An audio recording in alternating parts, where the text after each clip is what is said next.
Can souvenir sales predict the next election? I'm Alan Barton. Stand by for a special Facebook edition of Front Page.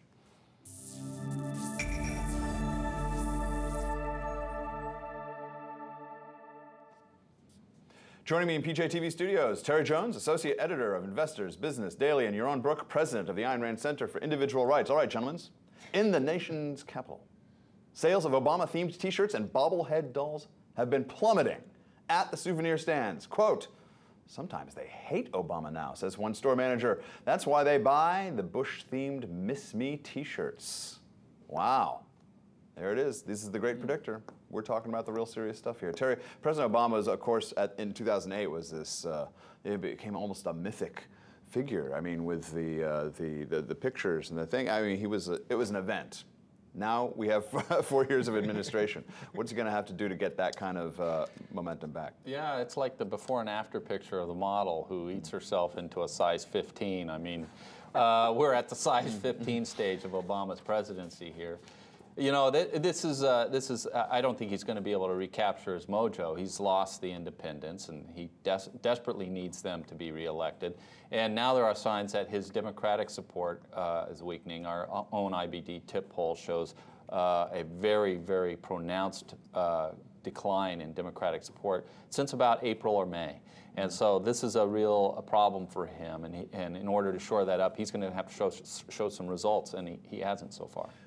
You're on amongst those on the far left, which is where Obama governs from, and where he was as a senator, and where he was before that. The bad economy hasn't seemed to affect the popularity amongst them at all. 72% approval, which was up in July. I mean, and that's separate from necessarily Democrat or Republican. I mean, these are people who are philosophically aligned with what he's trying to do. What do they see that the rest of the country seems to be not seeing? It's not his fault. I mean, he's said this many, many times, and you, the cynic that you are, don't believe him. But he inherited a bad economy. He wanted a much bigger stimulus, and Krugman wrote about this, and the Republicans and Democrats in the Senate and the House wouldn't let him get away with it. He's wanted balance, a balanced approach. He's wanted to raise taxes. We know raising taxes increases economic growth and economic prosperity. You know, look, they've bought into all this. They buy hook, line, and sinker the entire liberal agenda, the entire liberal mythology, the BS economic theory, the Keynesian Marxist economic theory that these ideas are based on. They are philosophically aligned with that. And if it doesn't work, then it's somebody else's fault. It always is. If you go back to the Great Depression, or you're a racist. Or you could always be a racist. Yeah, I mean, if you corner them on economic theory that doesn't work, doesn't mean you're not a racist. True, but they can get out of the economic theory. Look, why didn't it work during the Great Depression?